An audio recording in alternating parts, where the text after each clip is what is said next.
कहानी का नाम है डांस ऑन द ग्रेवयार्ड। ये बात कुछ 1991 की है, जब शुरुआत हुई थी। अप्रैल का महीना था। एक शाकरे खलीली नवाजी, बहुत ही खूबसूरत मैसूर राज घराने की दीवान की बेटी थी। शाकरे खलीली नवाजी 1991 में ये अचानक से गायब हो जाती है। मई के महीने में शाकरे खलीली की 4 बेटी थी।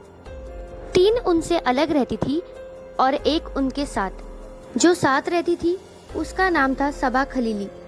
मुंबई में मॉडलिंग की कोशिश कर रही थी। उसे कुछ छोटे मोटे मॉडलिंग के असाइनमेंट मिले थे, वो भी बहुत खूबसूरत थी। अब ये जो 4 बेटी थी उनसे पहले 1950 में आते हैं। शाकरे खलीली की शादी अकबर खलीली से होती है 1950 में। IAS ऑफिसर थे अकबर खलीली। ऑस्ट्रेलिया में इंडिया के हाई कमिश्नर भी रहे। 1985 तक इनकी 4 बेटियां हो गई। पूरी फैमिली बहुत खुश थी साथ में। लेकिन शाकरे खलीली को अफसोस था कि उनका कोई एक बेटा नहीं है। उस बेटे को लेकर कई बार झगड़ा भी हो जाया करता था। इसी दौरान शाकरे खलीली दिल्ली आती है 1991 में। यूपी में शाही फैमिली का घर था, आज शाही फैमिली का। तो उनके घर में शादी थी, वो वहाँ आती है तो उनकी मुलाकात एक शख्स से होती है। उनका नाम स्वामी श्रद्धानंद। उससे पहले उनका नाम था मुरली मनोहर मिश्री। ये मध्य प्रदेश सागर का रहने वाला था और दिल्ली में जो शाही परिवार था ये वहाँ पर नौकर था। नौकर होने के अलावा इसकी एक और खासियत थी, ये टैक्स और प्रॉपर्टी के मामले में बहुत तिगड़म हुआ करता था। लोगों के कई काम कर आता था और शाही परिवार के भी। और थोड़ा सा ये अपने आप को तंत्र मंत्र का जानकार भी बताया करता था।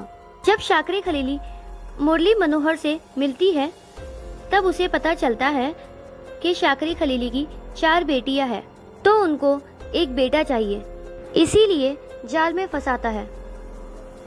और शाकरे खलीली बहुत खूबसूरत थी।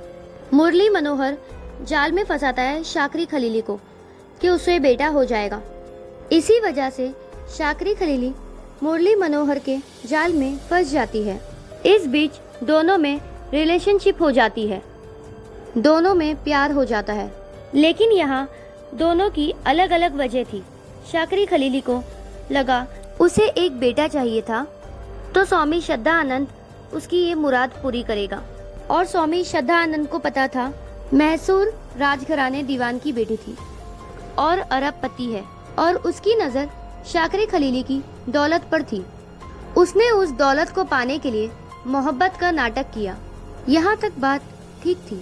जब मुंबई में जाती थी तो वहीं रहती थी, और मुंबई से लौटने के बाद अचानक से पता चलता है कि शाकरे खलीली ने स्वामी श्रद्धानंद से शादी कर ली। आखिर क्या नतीजा होगा जब पता चलेगा शाकरे खलीली ने स्वामी श्रद्धानंद से शादी कर ली है? जानने के लिए बने रहे मेरे चैनल के साथ।